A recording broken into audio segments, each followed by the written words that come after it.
आप सबों को शांति मिले।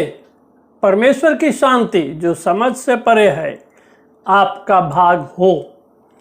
2 सप्ताह पहले रविवार को हमने प्रकाशित वाक्य 2 अध्याय और 3 अध्याय में वर्णित 7 कलीसियाओं पर अध्ययन शुरू किया और उस सप्ताह हमने इफिसुस की कलीसिया के विषय में देखा। प्रभु ने उस कलीसिया में कई अच्छी बातें देखी थी। वो परिश्रमी थे, प्रभु के लिए धीरज धरते थे, बुरे लोगों को देख नहीं सकते थे, जो झूठे प्रेरित थे उनको उन्होंने परख करके जांच लिया था और अपने में से बाहर कर दिया था, और वे निकोलाइयों के कामों से भी घृणा रखते थे। कई अच्छी बातें उस कलीसिया में पाई जाती थी, पर प्रभु ने उसमें कुछ देखा जो भयंकर बात थी। उनमें प्रभु के प्रति पहला प्रेम नहीं था। वे परिश्रमी थे, प्रभु के लिए काम करने वाले लोग थे, परंतु प्रेम नहीं था, पहला सा प्रेम नहीं था। और प्रभु उनके लिए शब्द काम में लाता है, चेत कर कि तू कहां से गिरी, अर्थात किस ऊंचाई से गिरी। उस कलीसिया से हम यह सीखते हैं कि हम प्रभु के लिए बहुत व्यस्त हो सकते हैं, परिश्रम कर सकते हैं, धीरज धर सकते हैं, बुरे लोगों को पहचान सकते हैं, हमारी डॉक्ट्रिन सिद्ध हो सकती है, फिर भी गिरी हुई कलीसिया हो सकते हैं। और यह भयंकर बात है, भयंकर बात है, क्योंकि प्रभु ने उन्हें जो चेतावनी दी, उस चेतावनी में यह भाव था कि वे अपने अस्तित्व को खो सकते थे, अर्थात उनका दिवट उनके स्थान से हटाया जा सकता था। हमें बड़े सावधान होने की जरूरत है और हमें अपने मन की परीक्षा लगातार करने की जरूरत है, क्योंकि बाइबल हमें बताती है मन तो सब बातों में सबसे अधिक धोखा देने वाला है। इसमें असाध्य रोग लगा है और कोई मनुष्य इसे जांच नहीं सकता, नहीं जान सकता। आज हम दूसरी कलीसिया के विषय में देखेंगे, जिसका वर्णन हमें प्रेरितों के काम 2 अध्याय 8 से 11 में मिलता है। यह है सुमरना की कलीसिया। आइए हम परमेश्वर के वचन से उस कलीसिया के विषय में प्रभु के संदेश को पढ़ें। पद 8, सुमरना की कलीसिया के दूत को यह लिख, जो प्रथम और अंतिम है, जो मर गया था और अब जीवित हो गया है, वह यह कहता है कि मैं तेरे क्लेश और दरिद्रता को जानता हूं, परंतु तू धनी है, और जो लोग अपने आप को यहूदी कहते हैं और हैं नहीं, पर शैतान की सभा है, उनकी निंदा को भी जानता हूं। जो दुख तुझको झेलने होंगे उनसे मत डर, क्योंकि देखो शैतान तुम में से कुछ को जेल खाने में डालने पर है, ताकि तुम परखे जाओ, और तुम्हें 10 दिन तक क्लेश उठाना होगा। प्राण देने तक विश्वासी रह, तो मैं तुझे जीवन का मुकुट दूंगा। जिसके कान हो वह सुन ले कि आत्मा कलीसियाओं से क्या कहता है, जो जय पाए उसको दूसरी मृत्यु से हानि न पहुंचेगी। प्रभु अपने वचन के पढ़े जाने पर आशीष दे। सुमरना एशिया माइनर का सबसे सुंदर शहर था। वह आसिया की सुंदरी नाम से विख्यात था। विलियम बार्कले ने अपने टीका में इस शहर की तुलना एक रानी के गले के हार से की। परंतु परमेश्वर मन को जांचता है। पहला सामुएल 16 अध्याय के 7वें पद के दूसरे भाग में लिखा है, क्योंकि यहोवा का देखना मनुष्य का सा नहीं है। मनुष्य तो बाहर का रूप देखता है, परंतु यहोवा की दृष्टि मन पर रहती है। और यिर्मयाह 17:10 में परमेश्वर ने कहा, मैं यहोवा मन को खोजता और हृदय को जांचता हूं। परमेश्वर ने उस शहर को ईश्वर विरोधी और परमेश्वर के लोगों का सताने वाली के रूप में देखा। उसने देखा कि उसकी प्रिय कलीसिया शहर के लोगों के पैरों तले रौंदी जाती है। इसी शहर में पोलीकार्प, जो उस कलीसिया का बिशप था, आग में जलाया गया। सुमरना शब्द मुर से आता है। मुर या गंधरस, जो मुर्दों के शरीर पर लगाया जाता था। यह मिलाप वाले तंबू और मंदिर में पवित्र तेल बनाने के काम में भी आता था। यह राजाओं के लिए इत्र बनाने के काम में भी आता था। दुख उठाने वाली कलीसिया मसीह के लिए एक पवित्र तेल या बहुमूल्य इत्र के समान थी। मसीह ने इस कलीसिया के विषय में 3 बातें कही। 3 बातें वह इनके विषय में जानता था। उनमें से पहला है क्लेश। यूनानी शब्द का अर्थ है भारी बोझ के नीचे कुचला जाना। क्लेश के भारी बोझ से कलीसिया कुचली जाती थी, जो सहने से बाहर था। जैसे हम सील में मसाला पीसते हैं या चक्की में आटा पीसते हैं, वैसे ही कलीसिया भी इस सतावा के क्लेश में पीसी जा रही थी। फिलिपियों की पत्री 1 अध्याय के 29 पद में पौलुस ने लिखा, क्योंकि मसीह के कारण तुम पर यह अनुग्रह हुआ कि न केवल उस पर विश्वास करो, पर उसके लिए दुख भी उठाओ।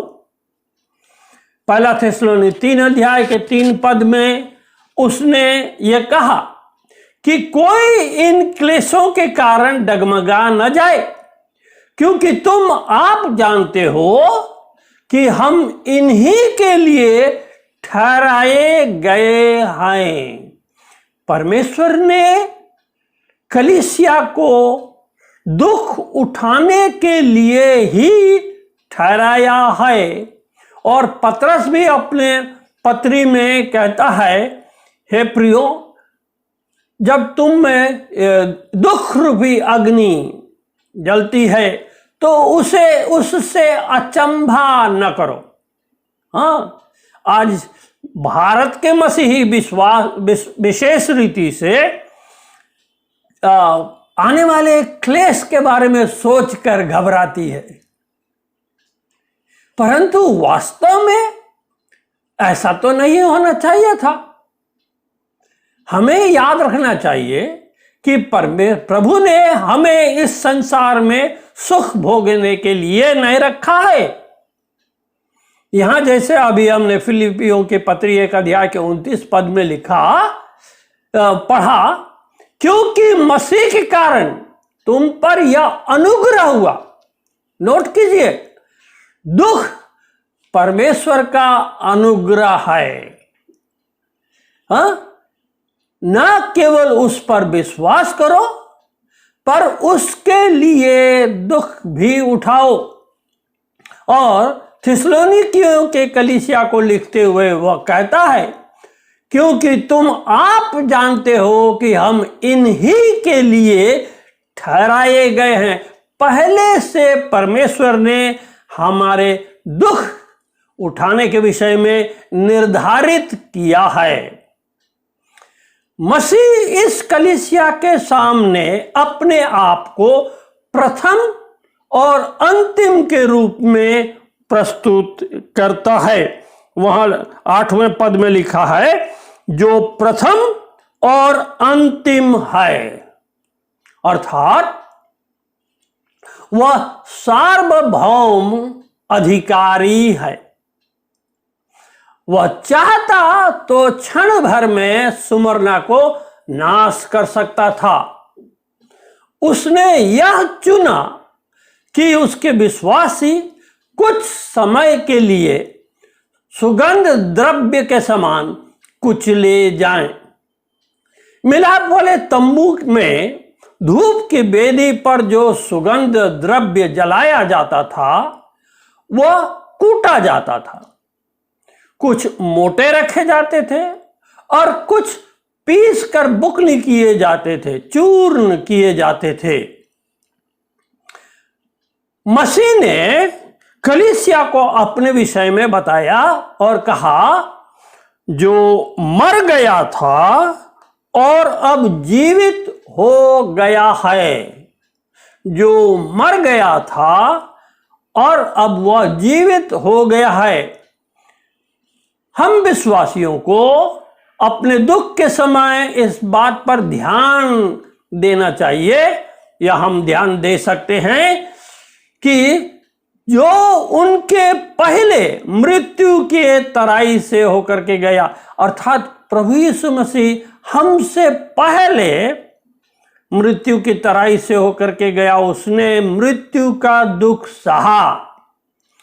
मसीह ने अपने जन्म के समय मुर या गंधरस पाया। क्रूस पर चढ़ाए जाने के समय उसे मुर मिलाया हुआ सिरका पिलाया गया। कब्र में उस पर मुर लगाया गया। तो हम यह देखते हैं कि हमारा प्रभु हमसे पहले दुख की घाटी से होकर गया। इस कारण हमें हियाव नहीं छोड़ना चाहिए। वह चुप नहीं बैठा है।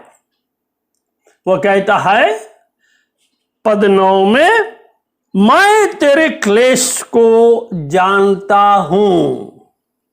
मैं तेरे क्लेश को जानता हूं। वह उनसे कहता है कि उन्हें 10 दिन और क्लेश सहने होंगे। यहां 10 दिन का अर्थ स्पष्ट नहीं है। हो केवल 10 दिन, शाब्दिक 10 दिन हो, मैं यह नहीं समझता। लेकिन उसका मतलब है एक अवधि के लिए।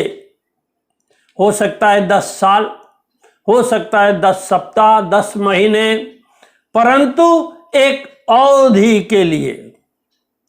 अपने बच्चों की भलाई और महिमा के ठीक माप को वह जानता है। कितना दुख उन्हें सहना होगा, कितने समय तक उन्हें सहना होगा, उसका माप उसे मालूम है। वह हमें सहने से बाहर कभी दुख नहीं देता है। 1 कुरिन्थी 11 अध्याय में लिखा है, तुम किसी ऐसी परीक्षा में नहीं पड़े जो मनुष्य के सहने से बाहर है। हाँ, जो परीक्षाएं कलीसिया पर आती हैं वे मनुष्य के सहने के बाहर नहीं है, परंतु वहां लिखा है परमेश्वर विश्वास योग्य है और वह तुम्हें किसी ऐसी परीक्षा में नहीं पड़ने देगा जिसे तुम सह न सको, परंतु उस क्लेश के साथ निकास भी करेगा कि हम उसे सह सकें। तो जब दुख या विपत्ति मसीह के कारण, हमें इस बात को याद रखना चाहिए, यह क्लेश मसीह के कारण है, उनके अपने किसी गलती के कारण, उनके गलत जीवन के कारण नहीं है। यह क्लेश उन्हें मसीह के कारण भोगना पड़ रहा है और यह प्रभु ने उनके लिए ठहराया है। दूसरी बात जो वह अपनी कलीसिया के विषय में जानता है वह है उनकी दरिद्रता। 9 पद में लिखता है, मैं तेरे क्लेश और दरिद्रता को जानता हूं। अवश्य उसके बाद ब्रैकेट में लिखा है परंतु तू धनी है। इसको हम थोड़ी देर में देखेंगे। यूनानी में 2 शब्द है दुख के संबंध, क्लेश, दरिद्रता के संबंध में 2 शब्द है। पहला शब्द है पेनिया, अर्थात वह जिसके पास ज्यादा या अतिरिक्त कुछ नहीं है, और दूसरा टोचिया, अर्थात वह जिसके पास कुछ भी नहीं है। सुमरना के विश्वासी समाज के गरीब तबके के थे, झोपड़पट्टी में रहने वाले गुलाम। वे उस सुंदर शहर के लिए धब्बा समझे जाते थे, ठीक जैसे आज लोग बड़े बड़े शहरों में झोपड़पट्टी को समझते हैं। उदाहरण के लिए हम मुंबई शहर को देख सकते हैं। मुंबई में बड़ी बड़ी झोपड़पट्टियां हैं और ये झोपड़पट्टियां ठीक बड़ी बड़ी अट्टालिकाओं के ठीक सामने या नीचे हैं। और मुंबई के धनी वर्ग के लोग इन्हें अपने लिए धब्बा समझते हैं, धब्बा। और सरकार और धनी लोग हमेशा उनके पीछे रहते हैं। मुझे याद है जब मैं मुंबई में था, मैंने देखा कैसे लोगों के पास रहने की जगह नहीं थे और वे प्लास्टिक का छत बना करके उसी में गुजारा करते थे और पुलिस उनको वहां से भी हटाती थी, उनके घरों को तोड़ देती थी। सुमरना में भी शायद ऐसा ही था और ये गरीब तबके के लोग धनियों के द्वारा सताए जाते थे। यहूदी और अन्य जाति उन्हें कुत्ते के नाई दुत्कारते थे। मसीह ने वह देखा जो उनके पास था, क्योंकि लिखा है परंतु तू धनी है, तू धनी है। परमेश्वर ने उनके धन को देखा, सांसारिक गरीबी को नहीं। याकूब ने अपनी पत्री में 2 अध्याय के 5वें पद में लिखा, हे मेरे प्रिय भाइयों सुनो, क्या परमेश्वर ने इस जगत के कंगालों को नहीं चुना कि विश्वास में धनी और उस राज्य के अधिकारी हों जिसकी प्रतिज्ञा उसने उनसे की है जो उससे प्रेम रखते हैं। हाँ, परमेश्वर ने बहुत से धनियों को नहीं चुना, निश्चय कुछ धनी जरूर चुने गए अब्राहम अवश्य ही एक धनी व्यक्ति था, उसी रीति से अय्यूब भी धनी था, दाऊद राजा भी धनी हुआ और सुलेमान सबसे धनी था। परंतु उनकी संख्या स्वर्ग के नागरिकों में बहुत कम है। ये संसार में धनी होते हुए भी उस धन के साथ चिपक के रहने वाले लोग नहीं थे। ये जो धनी थे उनकी आंखें स्वर्ग के धन की ओर लगी थी और हमारी भी आंखें उसी की ओर लगी रहनी चाहिए। और सुमरना की कलीसिया के ये गरीब विश्वासी जिनको परमेश्वर धनी कहता है, उनकी आंखें भी स्वर्ग की ओर लगी थी। हमारा प्रभु जो गरीब बना, चरनी में पैदा हुआ, जिसके सिर धरने की जगह नहीं थी, जो मरने के लिए शहर के बाहर ले जाया गया और जिसका एकमात्र वस्त्र भी उतार लिया गया, वह उनके गरीबी को जानता था। उनकी गरीबी सांसारी और थोड़े समय का था। उनका धन आत्मिक और अनंत था। वे स्वर्ग की बातों में, आत्मा में, मसीह में धनी थे। सब कुछ उनका था। पहला कुरिन्थी 3 अध्याय 21 से 23 पद में पौलुस ने लिखा, इसलिए मनुष्य पर कोई घमंड न करे, क्योंकि सब कुछ तुम्हारा है। क्या पौलुस, क्या अपोलोस, क्या कैफा, क्या जगत, क्या जीवन, क्या मरण, क्या वर्तमान, क्या भविष्य, सब कुछ तुम्हारा है और तुम मसीह के हो और मसीह परमेश्वर का है। कितनी अद्भुत बात है। हम को भी अपने जीवन में यह देखना चाहिए कि हम संसार के धन के पीछे भागने वाले न हों, मसीह के धन के पीछे भागने वाले हों, स्वर्गीय धन के खोजी हों। प्रभु हम पर ऐसा अनुग्रह करे। तीसरी बात जो उसने देखा वह है निंदा। न केवल सुमरना के विश्वासी सताए जाते थे और गरीब थे, इन सब के ऊपर वे उनमें से थे जो इन सब के ऊपर वे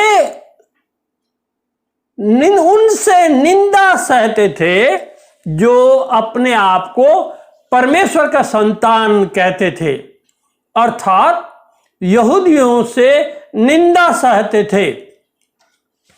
उस शहर में एक बड़ी संख्या में यहूदी रहते थे। जब पुलिकार्प जो उस शहर की कलीसिया का बिशप था जलाया जा रहा था, तब यहूदियों ने लकड़ी जमा किए। वे अपने आप को परमेश्वर के संतान कहते थे, परंतु मसीह ने उनको शैतान की सभा कहा। यही है पाप का धोखा। क्या हम भी धोखे में हैं यहूदियों के समान? हम सोचते हैं कि हम परमेश्वर के संतान हैं, परंतु अपने चाल चलन और चरित्र में हम शैतान की सभा हैं। आज कलीसिया को बहुत अच्छी रीति से अपने आप को परख करके देखना होगा। मसीह ने उनको तुरंत राहत देने की प्रतिज्ञा नहीं की और वह हमको भी तुरंत राहत देने की प्रतिज्ञा नहीं करता है। उसने उन्हें उत्साहित किया। उसने उनसे कहा, मत डर, मत डर। 10 पद में, जो दुख तुझको झेलने होंगे उनसे मत डर। हाँ, कैसा दुख उसने उसी पद में यह बता दिया है, क्योंकि देखो शैतान तुम में से कुछ को जेल खाने में डालने पर है, ताकि तुम परखे जाओ। हाँ, और तुम्हें 10 दिन तक क्लेश उठाना होगा। प्रभु ने उन्हें पहले से बता दिया कि उन पर क्या बीतने वाला है। मैं यहां अभी आपको मत्ती रचित सुसमाचार 10 अध्याय और उसके 28 पद पढ़ करके सुनाना चाहता हूं।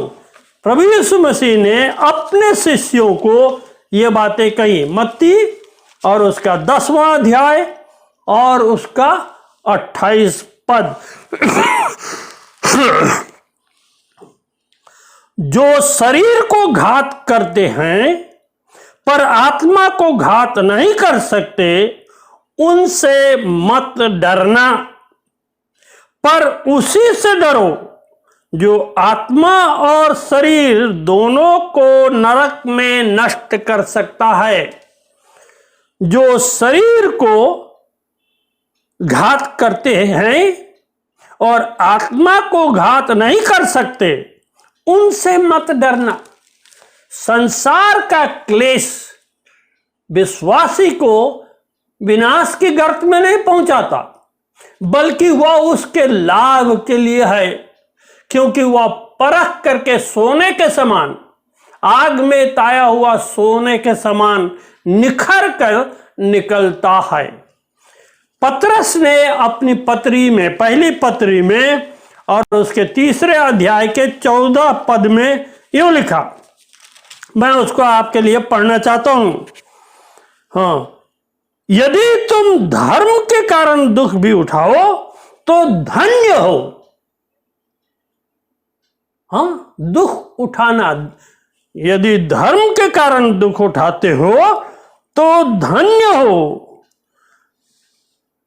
पर लोगों के डराने से मत डरो और ना घबराओ। दुख उठाना, मसीह के लिए दुख उठाना धन्य होने की बात है। दूसरी बात, क्लेश का एक उद्देश्य है। जब कलीसिया परखी जाती है, जब उस पर विपत्ति आती है, जब वो सताई जाती है, तब उसके पीछे परमेश्वर का एक उद्देश्य है। और वह उद्देश्य हमें पहला पतरस 1 अध्याय के 7वें पद में मिलता है। मैं उसे आपके लिए पढ़ना चाहता हूं। यह इसलिए है कि तुम्हारा परखा हुआ विश्वास, जो आग से ताए हुए नाशमान सोने से भी कहीं अधिक बहुमूल्य है, यीशु मसीह के प्रकट होने पर प्रशंसा और महिमा और आदर का कारण ठहरे।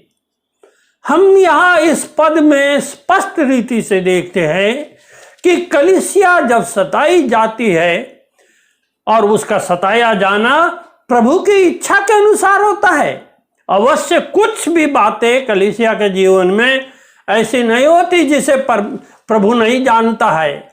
उसके अनुमति से ही दुख या क्लेश हमारे जीवन में आते हैं, और जब वह क्लेश भेजता है तो उसके पीछे अवश्य एक उद्देश्य है। और वह उद्देश्य क्या है? वो यह है कि तुम्हारा परखा हुआ विश्वास, जो आग से ताए हुए नाशमान सोने से भी कहीं अधिक बहुमूल्य है, यीशु मसीह के प्रकट होने पर प्रशंसा और महिमा और आदर का कारण ठहरे। मसीह आने वाला है, हम सब जानते हैं कि वह आने वाला है। अवश्य ठट्ठा करने वाले उस पर विश्वास नहीं करते, परंतु उनके ठट्ठा करने से परमेश्वर का सत्य बदल नहीं जाता। वह अवश्य आने वाला है, और उसने कहा, देखो मैं शीघ्र आता हूं और हर एक को उनके कामों के अनुसार देने के लिए मेरे पास प्रतिफल है। तो जब आएगा तो वह हमें प्रतिफल देगा, और यदि हमने उसके नाम के कारण क्लेश उठाया है तब हम उसके प्रकट होने पर प्रशंसा, महिमा और आदर का कारण ठहरेंगे। तीसरी बात, मसीह उन्हें जीवन का मुकुट देगा। प्रकाशित वाक्य 2 अध्याय के 10वें पद में, 2 अध्याय 10 पद, प्राण देने तक विश्वासी रह तो मैं तुझे जीवन का मुकुट दूंगा। प्राण देने तक विश्वासी रह तो मैं तुझे जीवन का मुकुट दूंगा। क्लेश उठाने में परमेश्वर का उद्देश्य यह है कि हम जब प्रभु आएगा तो उसके हाथों से मुकुट, जीवन का मुकुट पाएं। रोम के जमाने में जब ओलंपिक होता था उसमें दौड़ने वाले दौड़ते थे और जो फर्स्ट आता उसे मुकुट दिया जाता था, परंतु वह मुकुट जैतून के पेड़ के पत्तों का बना हुआ होता। बस वह सोने चांदी का भी नहीं होता, वह जैतून के पेड़ के पत्तों का, क्योंकि जैतून का पेड़ पत्ता बहुत दिनों तक हरा रहता है, इस कारण उसी का मुकुट उन्हें पहनाया जाता था। इसलिए पौलुस कुरिन्थियों के पत्र में कहता है, वे तो नाश होने वाले मुकुट के लिए परिश्रम करते हैं, परंतु हम अविनाशी मुकुट के लिए, हाँ, और वह मुकुट है जीवन का मुकुट। परमेश्वर हम पर अनुग्रह करे कि जब प्रभु यीशु आए तब हम उसके हाथ से यह मुकुट पाने वाले हों। चौथी बात हम पाते हैं 11 पद में लिखा है, जिसके कान हो वह सुन ले कि आत्मा कलीसियाओं से क्या कहता है। जो जय पाए उसको दूसरी मृत्यु से हानि न पहुंचेगी। जो जय पाए उसको दूसरी मृत्यु से हानि नहीं पहुंचेगी। दूसरी मृत्यु का वर्णन हम 20वें अध्याय में पाते हैं।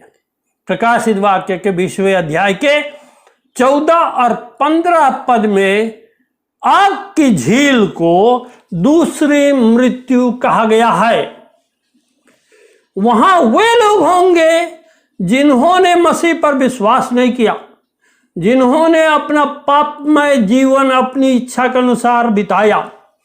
वहां उनका न्याय होगा, और क्योंकि उनके नाम जीवन के पुस्तक में लिखे हुए नहीं मिले, वे आग की झील में डाले गए, और यही आग की झील दूसरी मृत्यु है। कलीसिया या कलीसिया, सताई जा रही कलीसिया प्रभु की कलीसिया है, और प्रभु ने उनके लिए जीवन का मुकुट रखा है और उन्हें आश्वासन दिया है कि उन्हें दूसरे मृत्यु से हानि न होगी।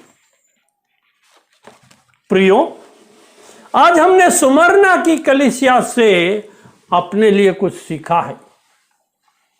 यह कलीसिया मसीह के लिए दुख उठाने वाली कलीसिया थी, सताई जा रही थी। यह कलीसिया निंदित थी, निंदित कलीसिया।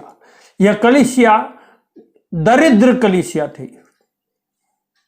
संसार के दृष्टि में ये बातें थी, परंतु परमेश्वर के दृष्टि में यह कलीसिया एक धनी कलीसिया थी, इस कलीसिया के विरुद्ध में प्रभु ने कोई कठोर वचन नहीं कहे। केवल 7 कलीसिया में से केवल इसी कलीसिया के लिए प्रभु के पास से कोई कठोर वचन नहीं आया। वे मसीह के लिए विश्वस्त थे, मसीह के नाम से सताए गए। भाइयों बहनों, हमारी कलीसिया की क्या दशा है? जब मसीह आएगा तब हमसे किस रीति से वह बातें करेगा? क्या वह हमसे इफिसुस की कलीसिया के समान बातें करेगा या सुमरना की कलीसिया के समान बात करेगा? क्या हम जीवन का मुकुट पाएंगे? हमारी कलीसिया जीवन की मुकुट पाएगी? यह सारे स्थानीय कलीसिया के लिए है, विश्वव्यापी कलीसिया के विषय में नहीं है। ये 7 कलीसियाएं स्थानीय कलीसियाएं थीं और ये 7 कलीसिया के गुण आज भी कलीसियाओं में वर्तमान है। आपकी कलीसिया कैसी है? क्या वो मसीह के कारण सताई जा रही है या मसीह उनसे कठोर शब्दों में बातें करता है? परमेश्वर न करे कि हम उसके कठोर वचन सुने। परमेश्वर करे कि हम उससे सुने, शाबाश हे विश्वास सच्चे और विश्वास योग्य दास, हे अच्छे और विश्वास योग्य दास। परमेश्वर हम पर अनुग्रह करे और अपने वचन को आशीषित करे। आइए हम प्रार्थना करें। जीवते प्रभु हमारे परमेश्वर, तेरी स्तुति और वंदना करते हुए तेरे चरण में हम उपस्थित हैं। तुझे धन्यवाद देते हैं सुमरना की कलीसिया के लिए, जो यद्यपि दरिद्र थी, सताई जा रही थी, निंदित थी, तो भी तूने उसे विश्वास योग्य पाया, धनी पाया और उसके लिए जीवन का मुकुट रखा। तुझे धन्यवाद देते हैं। हे हमारे प्रभु, अनुग्रह करके हम भी तेरे सामने विश्वास योग्य पाए जाएं, और जब क्लेश तेरी इच्छा के अनुसार हमारे जीवन में आए, तब प्रभु हम उससे भागने वाले न हो, कुड़कुड़ाने वाले न हो और डरने वाले न हो, परंतु उसको तेरे लिए सह सके और एक ऐसा जीवन व्यतीत करे जिससे तू प्रसन्न हो। हमारी विनती सुन, मुक्तिदाता यीशु के नाम से मांगते हैं, आमीन।